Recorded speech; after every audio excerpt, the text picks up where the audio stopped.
Okay, so I just got out of watching Scream 5 and here's my first reactions to the film. I was really excited for this film when they announced, Scream 5 was happening and Neve Campbell was going to come back to reprise her role as Sydney, and Gale Weathers and Dewey were going to reunite for this 5th installment. Like, I was hyped. I was over the roof about that news. I was like, this has to be a great 5th installment. Like, it's impossible for it to fail. We have, Neve Campbell, like the fans' favorite character, coming back to reprise her role. And I was hoping for a great concluding chapter for our legacy characters. And this franchise I think is very consistent in quality. Like, Scream 3 is by far the weakest installment in this franchise for sure, but I think each movie is entertaining in its own way, and each movie offers new story and new blood into the franchise that keeps the fans watching. So I was really excited to see what Scream 5, how they were going to continue Sydney's character. And like, I know this movie has got really positive reviews, but for me, I was not a fan of this movie. This movie really let me down as a fan of this franchise. Like, yes, it was cool to see Neve Campbell play Sydney once again. It was cool to see Dewey back. It was cool to see Gale Weathers on the big screen again. Like, that was all cool. But the way their characters are written is horrible.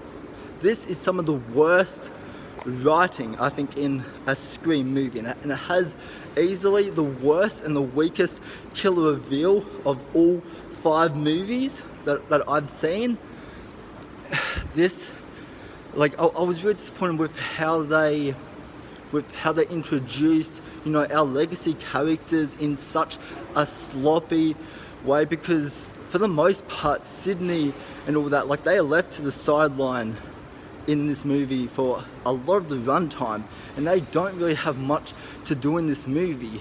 And it felt like they were there purely for fan service.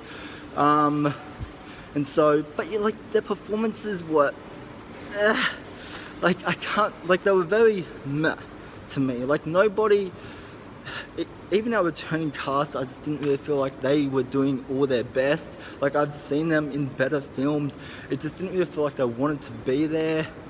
And as far as our new characters, our new cast, all of them, like, were quite bad, actually. The characterization in this movie is fucking dreadful.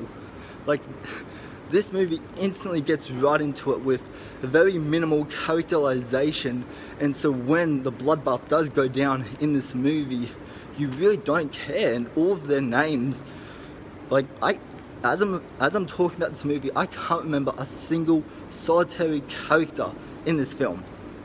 And as far as the kill count, the deaths, the blood, the gore, the guts, the gore in this movie is definitely nailed down quite a bit. Like, there's still some bloody kills in here for sure, but I don't know. Like, to me, the gore felt like an afterthought, and just the way the deaths were cut together, I just found was very jarring. The story of this movie, like, fuck, this was not a good movie. Like, if you like Scream 5, like, I am happy that you can enjoy this movie, but for me, like, I was really disappointed with this film, and yeah, they're my first reactions to the film.